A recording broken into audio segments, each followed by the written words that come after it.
Hello, what's up mga boss? Welcome back to my YouTube channel, Asil Naked Hill TV. So ngayong araw mga boss ay magpapakain muna ako sa aking mga sisiw.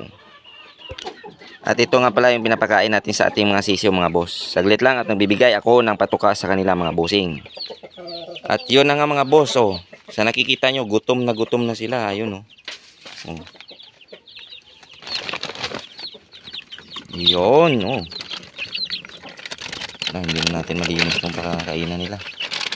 Sige lang, lagyan na muna natin ng konti. Gutom na itong mga to. 11 days old, mga boss.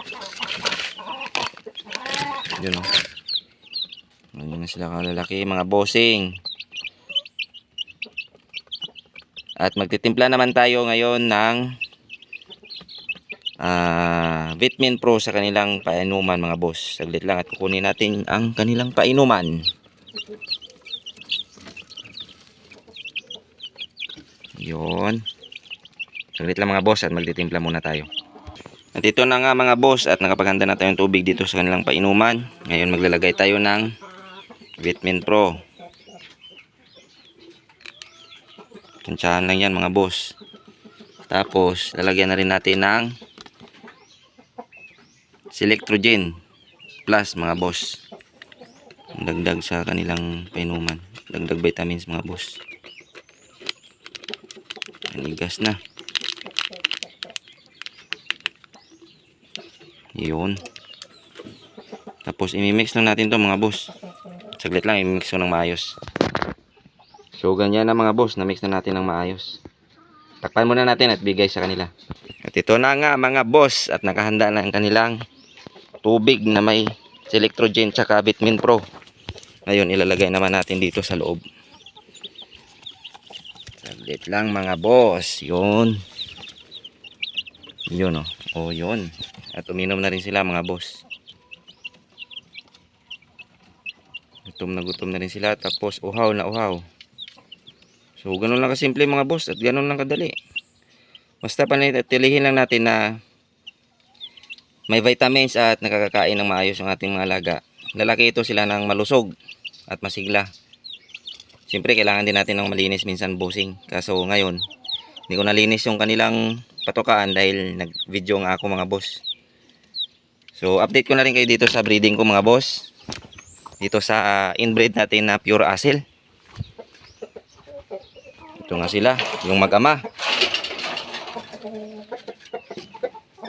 Yun, ito na nga sila mga boss oh. Si 3 times Winel, pure asil, old lines, tsaka ang kanyang anak. At ito na nga mga boss, update ko kayo, may 5 na silang itlog mga boss. Yun.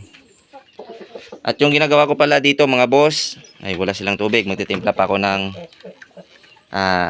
egg 1000 para sa kanila at haluan ko na rin ng Vitamin Pro. So bago pala yon mga boss, yung pinapainom ko pala dito sa kanila, ito lang naman mga boss, 2 pirasa ng calcium para sa broodhen natin, tapos isang multivitamins. Tapos binibigyan ko rin mismo yung broodcock natin ng isang calcium tsaka isang vitamins din, para na makapag-produce ng healthy na mga sisiw pag mapisa at maganda yung fertility ng kanilang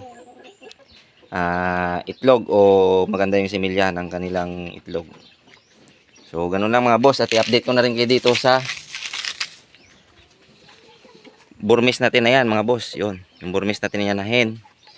Ang pinapakasta ko ngayon mga boss ay yung Belgian asil natin na yun na stag, para na mas mabilis siyang manlaban.